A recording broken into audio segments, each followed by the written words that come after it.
Coming up as we continue our coverage of the draft lottery and where the Brooklyn Nets may fall, Maluach or fears, the great debate between speed and size. We dive in coming up next. You are Locked On Nets, your daily Brooklyn Nets podcast, part of the Locked On Podcast Network, your team every day. Yes, my friends, it is the Locked On Nets podcast right here on the Locked On Podcast Network. It's your team, the Brooklyn Nets, every single day. He's Doug Norrie. I'm Adam Marmbrecht. We thank you, as always, for making us your first listen of the day. We're 100% free on all those great platforms and continue our conversation around where Brooklyn can go depending on where they fall in the lottery odds. We'll learn that for sure coming up in just about 5 days. But before then, we got to figure out if we think they can get a franchise-building player at the top of the draft. Yeah, we're trying to look at we're trying to go through the draft and we're not there yet, but there's going to be a world where, this is our chance to kind of study some of these guys, because if the Nets drafted 7, then we're not going to be talking about it. We won't have talked about Cooper Flagg. So this is we spent the first part of the week and last week sort of dreaming on some of these dudes. And now it's just trying to gear up for either excitement or nervousness around where the Nets could land in the draft. Up until this point, we've already done Cooper Flagg, Dylan Harper, Ace Bailey, VJ Edgecombe, Colin Knipple, and Trey Johnson. And now we're going to focus on Khaman Maluach and Jeremiah Fears. And I will say on these two guys, we're kind of aggregating some spots. There are other players that we'll talk later in the week. There are some other places that have not this exact order of guys, maybe maybe Derek Queen climbs up here. So there's other guys, but for now we'll go a little dichotomous between one of the tallest guys seemingly in the draft and maybe one of the shorter guys in the draft, but definitely one of the fastest in Fears. But to start on this one, if the Nets were to draft in the 7th range, which remember, this is kind of where they might fall. The odd standpoint says the 6-7 range is where they're 50% chance of drafting in one of those two spots. We'll start with Maluach from Duke. Absolutely enormous, very athletic for his size. You can't train someone to be 7'2". You just can't tell them to be go out there and get taller, right? So when you start with a guy at 7'2", standing reach of 9'8", which is actually more than Victor Wembanyama, which is absolutely insane to think about. Yeah. Not the same skill set as Wemby, but just in terms of sheer size.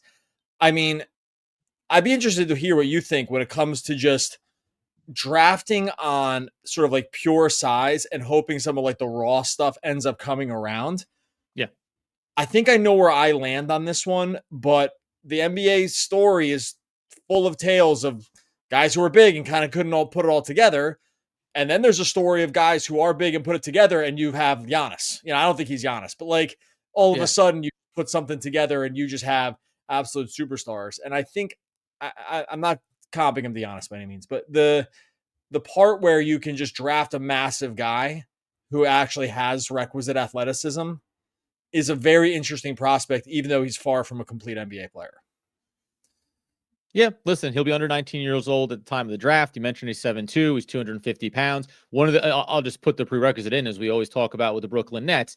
Yes, he has size or, height, but he also has size, physical presence, right? I mean, I think you and I are going to be on the same page with this. I would be taking the size. I'd be taking the upside of being able to have these other things hit and have it work out and have this guy be a massive upside player that anchors your team, both ends of the floor. And because that whether or not a guy like Jeremiah Fears, and we'll talk about him too, whether or not his play and his offensive talent is tantalizing and exciting, and you can dream on how good of an offensive player he could be, great. He'll never be tall.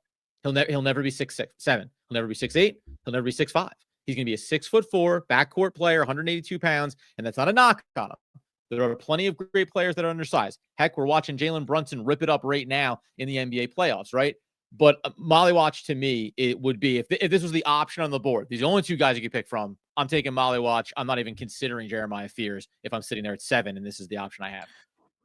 Yeah, we'll talk about some like the upside of Fears game because I definitely think it's there. So, and this isn't there like is, gun to your head This situation. isn't a dump on him, but when you watch Maluach, like he is for a guy who's on the younger side and on the taller side, he is like a pretty imposing frame. Like he definitely has like he's not just skin and bones here. Like this guy has real size and he has a real fluidity with the way he moves. Like sometimes when you look at some of these bigger guys, you want to see some of that fluidity because you're a little concerned that the size won't age well, especially if the parts don't look like they're sort of like all moving together, because that's actually just like it's an absolute recipe for getting injured later. He doesn't seem to have that. Like he has just a, sort of, I would call it elite defensive presence. Even though the shot blocking profile wasn't super huge, I wonder if that was more of a system thing, just even having Cooper Flag there, because he probably should have blocked more shots than he did in college. And when you watch him, you're like, well, I'm actually surprised the numbers were as sort of quote low as they were, considering he was a 7-footer. Could have just be more the college system, but it's also overall, he played a lot away from the basket too. Like he did a bit of work defensively, playing out towards the arc and like that. So it's not like he was, an anchoring big closer to the basket. That maybe does help those numbers a little bit potentially, right? Could be. Still, it's like even with that, it's still a little low, like for the college level to me. But I think it's like it's mostly fine. I think that he's going to be a traditional 5. I don't think you're going to see him stretch the floor too much, although there have been some videos that have come out of showing him shooting threes. But I don't know. I always take that with a grain of salt, because all these open gym guys, everyone that hits threes in open gyms, it just doesn't mean anything to the games on the line. So I never really trust any of that until I see guys actually try it a lot. And he really didn't try it at all in college, every once in a while. Though I think it's could be part of his game. The touch isn't bad around the rim. I think it probably has the IQ. The problem is the reason he's not in the Wembanyama range, and he's kind of living in the 6, 7, 8 range, is because unlike some of the versatility around some other players that we talked about in the draft, Cooper Flag being one of them, honestly, is that you are limited. Once he's on the court, you start to be limited with who else you can put on the court, right? Because if he's not going to be a floor stretcher and he's just going to be a traditional 5, you are going to be a little bit beholden to who else you can play along with him. So that's where you see him kind of falling down here. The part where if any of it comes around, he would have been a top 3 guy. If the shooting comes around even a little bit, the touch around the rim, he just even gets they don't really play post game in the NBA, but if he can punish guys in the post at all, if any of that, if he can be a pick and pop guy, even a mid-range jumper, if any of that came around, even a little bit, he would be higher than this. And because you just can't recreate the size. But you are hamstringing yourself with the rest of your roster, because you're not gonna be able to play with certain other guys too. So that's why he's just not, it's gonna be hard for him to climb all the way up here, having a little question mark around the rest of the skills. Yeah, of course. And that's the thing about, as you mentioned, we'll talk about fears here in a second. And just to throw it in there, the 39 games, 21 minutes, he averaged 71% from the field. It's a nice little number we like to always attach to big men that play closer to the basket. You mentioned it before too, under half a 3-point attempt per game. And those aren't real. You can't shoot half a 3-pointer in a basketball game. Just 25%, was 76% of the line, but only got there a couple of times. Rebounds sub 7, right? So all these things, just to your point, it's crystallizing. Yes, you can look at some of the tape and you can think about what he can grow into. Right now, here today, he's not that guy yet, but there's a lot of nice things to dream on. Coming up here in a second, if we look at Jeremiah Fears, what is the dream scenario for him at the NBA level? Can you really, if you're the Brooklyn Nets, look at a 6'4", $182 in the backcourt and say, yes, he's worthy of a top 7 pick and also capable of being a cornerstone franchise player? We'll do that here in just one moment. All right, before we get to that, tell you about our friends over at Open Phone. Look, if you're running a business, you know that every missed call is money left on the table. Think about the last time you had an urgent need, maybe for a plumber or a service provider. The person didn't answer. Did you wait? Nah, not. You're moving on. That's why you need Open Phone. Open Phone is the #1 business phone system built to streamline and scale your customer communications, all from an app on your phone or your computer. Open Phone lets you manage business calls and texts from a single app. It's got a shared inbox. It's a total game changer. Your team can jump into any conversation instantly without missing a beat. They got the AI agent handles after-hour calls as well. It's going to answer those common questions, capture leads. You're never going to miss a customer. OpenPhone is offering listeners 20% off your first 6 months at openphone.com/LockedOnNBA. That's OPENPHONE.com/LockedOnNBA. You get an existing phone number with another service, no worry. OpenPhone will port them over at no extra charge. OpenPhone, no missed calls, no missed customers. Ooh. All right, As we continue today's Locked On Nets episode, talking about the top of the draft and a debate potentially at 7 for the Brooklyn Nets. You mentioned too, just to remind everybody, there are other players here. Like I think what we'll end up talking about later in this week is who would we take, right? We're going through and just kind of laying out these prospects and what the potential game can translate to at the NBA. But if Trey Johnson, who we already talked about once, right? If he falls there, I think that we'd be having a different conversation between these three players. You mentioned Derek Queen at the top of the show too. It's like, depending on where some of these guys land, it's going to be a very different discussion. But if we look at Jeremiah Fears, 6'4", out of Oklahoma, $182, obviously lightning quick on the court. He played 30 minutes a game, which is a different type of story to tell yourself relative to Maluach. Also going to be under 19 years old to start, under 30% from beyond the arc, under 44% from the field, a monster getting to the rim, getting to the foul line, I should say, at over 6 per clip, 85%. What do you like about his game? Let's start positive. What are the things you'd say, okay, I can sell myself and sell the Nets fan base on taking a backcourt player like this? Okay, yeah. So the upside part of this is he's very fast, has totally explosive, can shot create on his own, has confidence with the ball, can change pace actually really, really well. Can beat defenders like with his first step. Yep. And like just sort of the things you want to see in a flashy point guard, like he has all those things. I think he checks all the boxes of put the ball in his hand and like something will happen, right? Like now I'm choosing my words carefully there when I say something will happen. Something will happen, like when he has the ball. And I think he'll be able to like have the requisite amount of confidence to try to blow by guys at the NBA level. So I think if you were to draft him, you would get, like, again, we've said this for multiple guys so far, and Fears would qualify here too. He'd be the most athletic net tomorrow if he got drafted. Like, he'd be the most athletic guy on the team. He'd be the flashiest. By the way, let that be a lesson to everybody out there. Almost everybody in this draft will be the most athletic player the Brooklyn Nets have on their roster as we go through these names. Yeah, it's like, again, damning with faint praise. It's like, well, the roster is really bereft of talent. I don't think he'd be the best scorer. That would clearly still be Cam Thomas. But he would be the best. I mean, assuming they resign him. That he would be the best athlete. He would be the fastest. He'd probably be the flashiest from like a conventional basketball standpoint. So I think from that point of view, like Nets fans would, and by the way, highlight reel stuff, especially like around tournament time, like he was showing up, like he climbed up boards a little bit because bigger stage.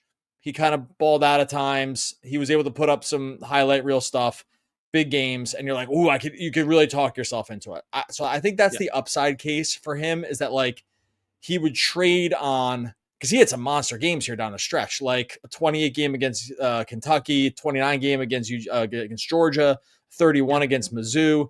Like there were he was showing up on radars in March because he was like kind of getting the job done on a big stage. So I think from that standpoint, I'm going to give you the other side of it when you're done. But like from my standpoint, like that's like where the price of the story would start for a lot of fans. And I do think if the Nets drafted him, unlike Maluach, let's say, I think there would be a much larger contingent of fans that were much more excited about this pick. Like this is flashier, you can see it. Yep.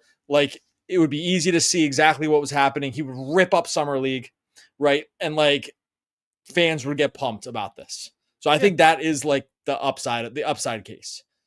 Yeah, for sure. And that's if you're talking about the Brooklyn Nets, regardless of where they are in the draft odds or whatever, but if you're talking about them picking a 12 and this is actually something I actually hate a lot of times when people have this discussion. Well, you never draft him at 6, but at 10, you'd love to get him, right? It's like a classic NFL about like franchise quarterbacks. I want a franchise quarterback. Well, I'm not taking him top 5. If he falls to 14, you better believe we always loved him. We couldn't wait. We're just being clever about where we were on the board. So I in some ways, I think that's how I feel about Jeremiah Fears. If you told me the Nets, it actually went bad, in the lottery odds for the Nets, and they ended up picking the worst possible position they could, and Jeremiah Fears is there, I think I like it. And for some of the reasons you mentioned, lightning in a bottle, great offensive player, not going to be the best. And also, by the way, like his assist numbers, he had some eye-popping games in that category too, right? Especially down the stretch. When you can look at a stat line like Mississippi State, 37 minutes where he gave you 27 points and 10 assists going on 5 rebounds while shooting really, strong from the field, 7 to 12.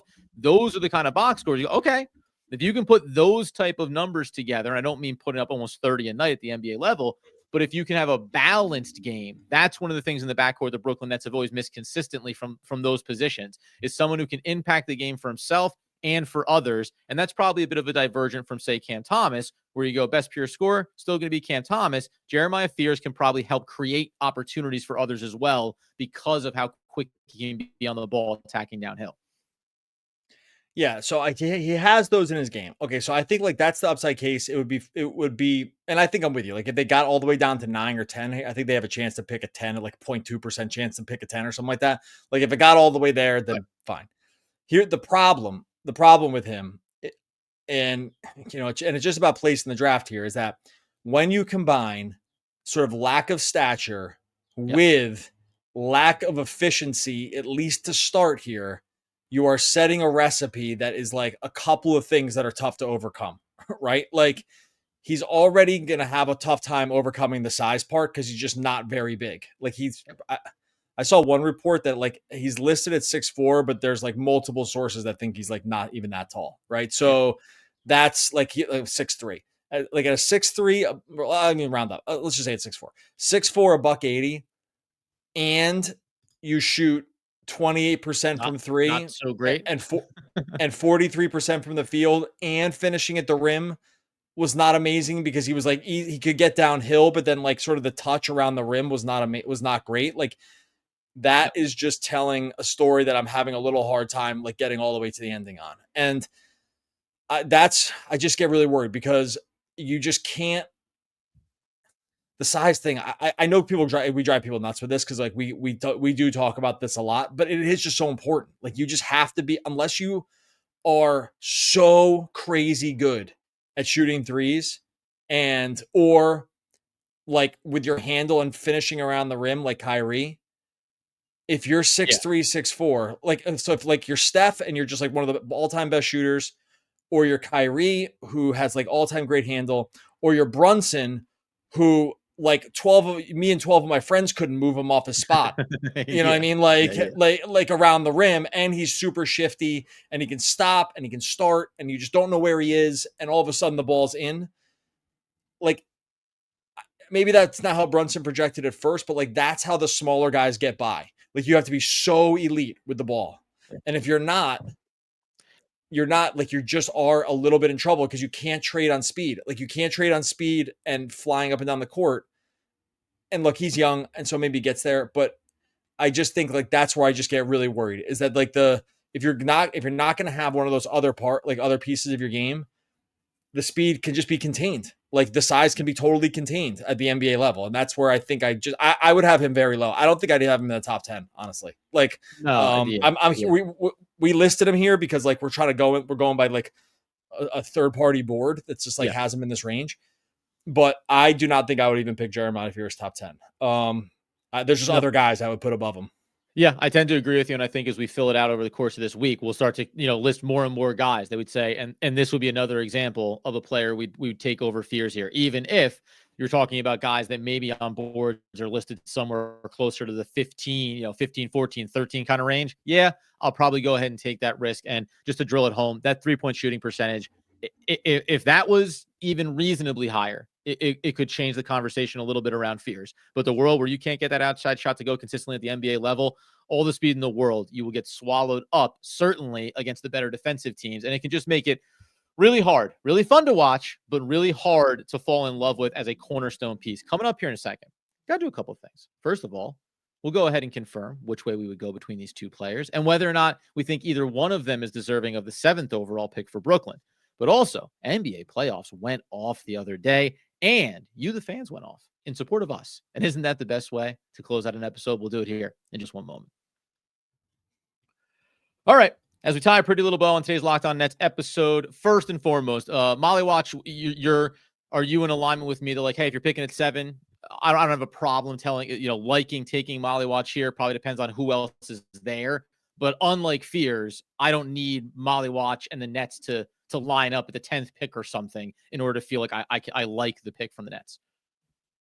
Now, I'd be more willing to move Maluach up than Fears for sure. I'd still get very concerned about the lack of versatility around like who else I can play around, play around him. But like overall, I'm probably drafting for like extreme upside at this point too. And I just don't think the Nets. I actually just can't see the Nets taking either of these guys. If I'm being perfectly honest, like I for sure can see the Fears not being a Marks guy. Like that one, I feel actually pretty solid on. Like I just do not think we don't have tons of like stuff with Marks in the draft, but we have enough with like guys he's sought out in free agency or like just guys that he's tried to like pick up off the like in other places. And this just doesn't strike me at all as the kind of guy that they would go for. So I actually don't think there's like really any world where he ends up on the Nets, but I did want to talk about him in this range. I think it also, I probably would put other guys above Maluach just because I'm a little too concerned about like the single kind of fit. But if they were drafting like 8th and he was there, I'd be probably okay with it. And if it was like 5th and they reached for it, I'd probably grimace a little bit. I think is like where I would land there because I think I'd want him. I would like for instance, I'd take like Khaman Knipple like way over Maluach. I don't think that's a hot take, but he's mocked higher, so that's not even like a hot take. But like it's like guys like that. I just need a few more pieces that can fit together here. I think that's what I'm going for.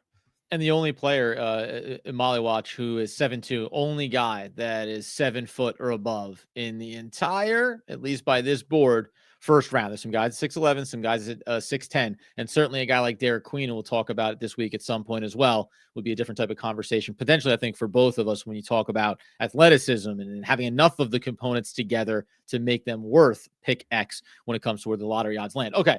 We are going to talk about the NBA playoffs because this was absolutely, to me, this was one of the craziest days, right? If you are an absolute betting nut job and you went with the underdogs and took them on the money line, good Lord, you could have cleaned up. But before we do that, because I do not want to run out of time with it, we obviously announced on Monday that we were going to be leaving the Locked On Podcast Network and the Locked On Nets podcast, more specifically, at the end of the month.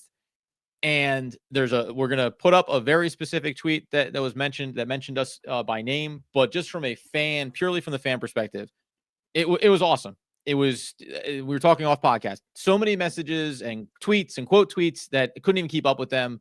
And I know Doug doesn't feel this way because Doug is a confident man in his decision-making process. The second that all of the love starts pouring in around me, though, I take a beat. I take a beat to think, you know what? If this many people love what I'm doing, it feels strange to walk away. But it was really, really great to see how many people just came out and talked about a lot of just like how long they've been listening and watching, right? And doing the ride with us, which feels really cool after 6+ years.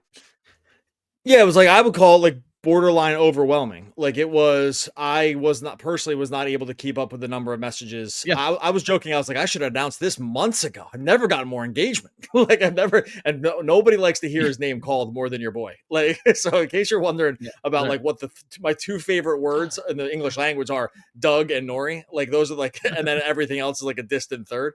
From that point of view, it was like, no, it was really hard. Where Adam and I were texting and he was like, there's this, how do you feel about this? And I was like, it's just, it would have been way worse if it was crickets, you know what I mean? And it was just like the exact opposite. Yeah. It was just, what I would call, I probably sent out hundreds of messages. Easily over 100, but it was probably more like 200 messages between YouTube and Twitter of just being like, thanks, of people that just were like, we've been listening for years. I've listened to every episode. So many people came in with, you were how I did X during the day, gym, walk, work, like drive. Like there was just like all these different things that people came in that was just like part of the routine. And when you do this job for a long time, we've done it for a while. Adam does this too, but I write a lot and put it out there and just write. I've been writing content for a long, long time. You just don't know who's listening. Like it's oftentimes you have no idea who's out there listening, how they're engaging with it, what they're doing. And then randomly someone will come up to you and be like, hey, I saw that, or I like that, or and so you're just never sure. But this was like all that happening at once. And you just get very few times in your life to like have that happen in public. And I was just very, very appreciative of it. Like it was just, I don't really regret this. Like you said, I don't regret the decision because I think, we're pretty thoughtful guys. And I usually, once I make a decision, I just have made peace with it. And almost not short of the guy we're about to mention, just being like, I'll give you a couple mil to stay on. I'm like, okay, well that would change. Then we would reframe the old decision-making tree. But short of that, it was, just overwhelming. So I'm really, really thankful and grateful. And we're not going to spend every episode recalibrating and relitigating sort of this, but this one time, I think it's good for us to be like, we are very, very, very appreciative of what I would call an outpouring of support from people And it was definitely heard. And if I did not write you back, I try to write every Yeah. single back. If I didn't write you back, I'm really sorry. Like I just, at one point I had to pause and just actually do work. But like, anyway, I was overwhelmed with the response.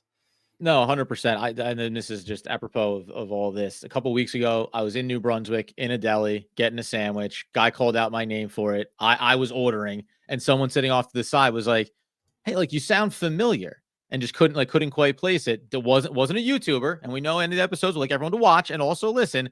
But it was like, "Oh my god, I recognized your voice. It was from the podcast." And every time that's Really? happened, it's happened a handful. When that happens, I am always taken aback, because there is a little bit of a silo too. I sit down in front of the microphone, just me and Doug sitting here chatting. We're not going out to, thousands of ears and eyeballs all over the place. And that kind of thing has been really special as well over the years. So we appreciate it. It was amazing. And also, it was particularly amazing to have this from one Joe Tsai. You guys may be familiar with him. He owns a basketball team. They're called the Brooklyn Nets. All good things come to an end, but this one is much too soon. I appreciate you guys, Doug Norrie and Adam Armbrick, that's us, for representing the passionate, sophisticated, but often frustrated Nets fan base. I've enjoyed your podcast over the years. You've helped me connect with the thoughts and feelings of our most loyal fans. I will miss you online, but hope to see you in person. Thank you.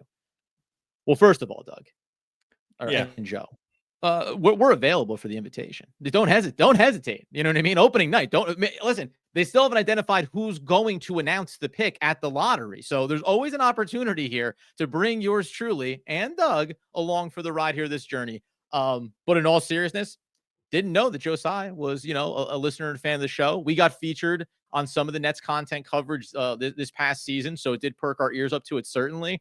That was incredible. And I said it on X, and I'll say it here, and I meant it, and I mean this with full sincerity.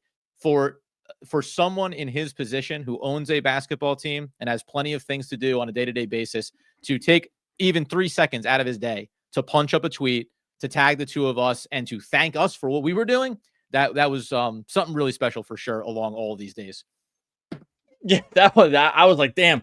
Well, I will say the hilarious part of that is my first thing I did. I was like, what have we said about Tsai in the pod? And I was like, we actually haven't talked. We don't actually, it's not like by design. We just really haven't talked about it much at all. Like I mostly because I just don't find it that interesting. Like, and that's not a dig on him. I find the owners. Doug waits until one of the last episodes of our Locked On Nets crew to go, I just don't find it that interesting, Joe Tsai. I'm sorry. Well, what is there to say? Like, what is there to say? No, like, you own the basketball okay, like he bought the team. Yeah. Okay, great. He owns all the stuff. Seems like he's been fine. I don't really know. We've had no interaction with him. I just don't find the ownership piece of it to be that interesting. But I did do a thing. I was like, what have we said about him? I was like, actually, we really never said anything like good or bad. We really actually just never mentioned them at all. But the part where we've always known that like people within the organization were listening, but it was like never clear exactly who at times. Yep. Right. And this was like, there were just people listening within the organization at like the highest levels. And that one really took me by surprise. Like considerably. I was like, wow, and I think we and I know each other. I don't think I get caught off guard too much with stuff where I'm like, I got to kind of like go lay of the land of like what's happening here. That one was like, wow, I was not aware of like what, like maybe where this was landing or whose speakers this was going through. So very cool to hear. Would love to meet Joe. If you want to send the car, man, I'll give you my, just DM me. I'll send you the address. You send the car. Like we'll be there and probably drop. I can do an old drop what I'm doing. There's not drop what I'm doing. I got some time. Yeah, I got some time. Just pop by Barclays. No, anyway, yeah. I mean, we can land maybe we talk playoffs a little bit tomorrow. But I do want to say one more thing, and like at the risk of being like of overkilling this, it's not lost on us that it's not nothing for you to take your time out of the day to listen to something. Like that is like, we're only given X amount of time here to spend, and it's on earth and it's, finite and whatever. But like the part where a lot of people took their time where you could just do kind of infinity things online or podcast wise or like whatever. And people took the time to like take a half hour of their day, or if you did it listened on 1.25x, maybe like 25 minutes out of your day, to listen like that. That means a lot to us. And we're not going to spend any more time. Like we'll just roll through Nets coverage from here to the end of the month, 100%. And like, no worries there. But I just wanted to say one more time that like, It really did. I walked around kind of like on cloud nine yesterday, if I'm being perfectly honest. And my wife, who has still never listened to an episode and is not No. planning on breaking the streak anytime soon, No, even we she do. said, "Whoa, that's pretty cool." And then she went back to what she was doing. But so But again, so- also stop interrupting while I'm trying to do my thing here. Yeah. No, it was she's like, "Well, I'm not it was gonna awesome. turn Yeah, the it's all episode awesome. on." Like Doug said, back to Nets coverage. Yeah, I'm not gonna tune in. I mean, yeah, I get it that people at the highest level of the Brooklyn Nets organization are fans of what you guys have been doing. Now's not the time for me to see if my husband is doing something worth listening to.